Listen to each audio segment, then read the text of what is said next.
You ever scroll through your feed and wonder why some things just blow up? While other, maybe even better stuff just fizzles out? Well, today, we're cracking the viral code. We're going to get past all the myths about luck and timing and dig into the real blueprint for how this stuff is actually engineered. So, yeah, let's get into it. You know the story, right? One piece of content gets like a dozen views. Another one, well, it's suddenly on every single screen you see for a week straight. The difference between them feels like a massive, unpredictable chasm. But here's the thing. It's not random. It's not a lottery. And this quote just nails it. The real difference isn't having the fanciest gear or a bottomless budget. It's about understanding this hidden framework, this invisible architecture that turns a simple idea into a global conversation. That's the billion-dollar question, isn't it? What is that secret blueprint? Well, stick around, because that's exactly what we're about to break down piece by piece. Okay, so first things first. Before we can even talk about engineering something to go viral, we all need to be on the same page about what that word even means. It's time to find the code inside all that chaos. So at its heart, virality isn't just one thing, like views. It's really a three-part engine. You've got reach, that's the initial spark, just getting eyeballs on it. Then there's engagement, that's the fuel, the likes, the comments, the shares. But the magic, the real explosion, is amplification. That's when the platform's algorithm sees all that fuel and just ignites a chain reaction, pushing your content out to, well, everyone. Real virality happens when all three of those things are working together perfectly. So what actually drives that engine? It's pure, unfiltered human psychology. I mean, look at these triggers. We are literally wired to share stuff that makes us feel something strong, whether it's pure joy from a hilarious video or that flash of indignation from a hot take. We share to feel like we're part of the conversation. That's social proof. Or maybe we share something because it's so relatable, it feels like it was ripped straight from our own lives.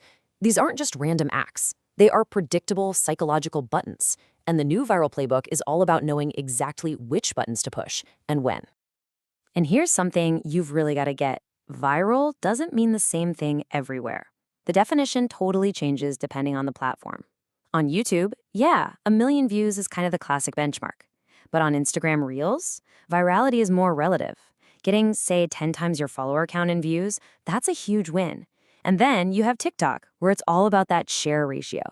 The point is, you can't just play the game. You have to know the specific rules of the arena you're in. All right, so knowing the mechanics is one thing, but the whole strategy, the entire philosophy behind this, has radically changed. We've seen this massive shift, and it's super important. Let's pit the old playbook against the new one. The old playbook was pretty simple. You broadcast. Think of it like a megaphone. You had those classic, brilliant, hilarious ads from Dollar Shave Club or Old Spice. They were amazing one-way messages, just blasted out to the world.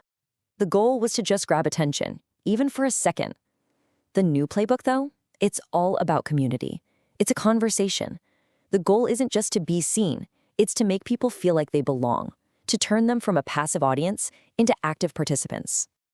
Now, theory is all well and good, but let's see how this new playbook actually performs in the wild. I've got 3 incredible examples of brands that are just absolutely killing it with this community-first mindset. First up, a true Hollywood giant. For the latest Venom movie, Sony Pictures didn't just run ads on TikTok. No, they built an entire interactive world for the fans to come and play in. And look at how they did it. It's a perfect example of the new playbook. Yeah, they used TikTok's tools to get seen, but then they immediately incentivized fans to actually participate with exclusive rewards. They teamed up with creators who were already a trusted part of the culture, and this is the really cool part, they used Easter eggs to turn the comment section itself into a massive collaborative game. And the result? A world record. 20 million comments on a single post. Let that sink in. That's not just broadcasting a message. That's building a stadium and having the world show up to play your game. It is just insane proof of what happens when you focus on community. Okay, next up, a completely different story. This is about a brand revival. Monster High had this super dedicated, nostalgic fan base. So instead of just trying to sell them new stuff, they invited them back into the world they already knew and loved. And their strategy was so smart. They went right for the original alumni fans. Then they did something genius. They treated the dolls themselves as the TikTok creators, dropping them into new storylines that riffed on current trends. They made their TikTok the only place to get this new content, which turned all that passive nostalgia into super active daily engagement. And you can see it worked. The numbers are undeniable. Over 130,000 average organic views per video, and that was just in the first 4 months. It just goes to show you, when you really truly engage your core community, the organic reach can be absolutely massive. All right, our final case study might just be the ultimate example of co-creation. This is where that line between the company and the customer just completely blurs. Of course, I'm talking about Lego Ideas. The whole system is just brilliant. Fans design and submit their own dream Lego sets. Then the entire community gets to vote on them.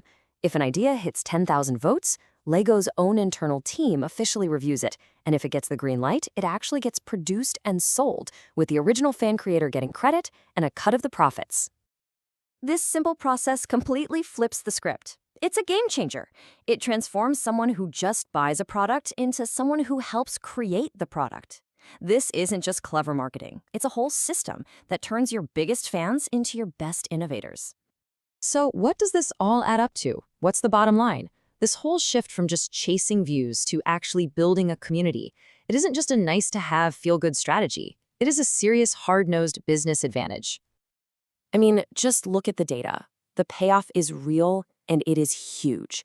A deeply engaged community drives incredible loyalty. It builds a level of trust you just can't buy, and it leads to lasting customer retention that creates millions in real business value.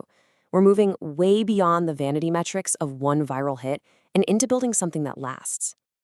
So if you take one thing away from this, let it be this.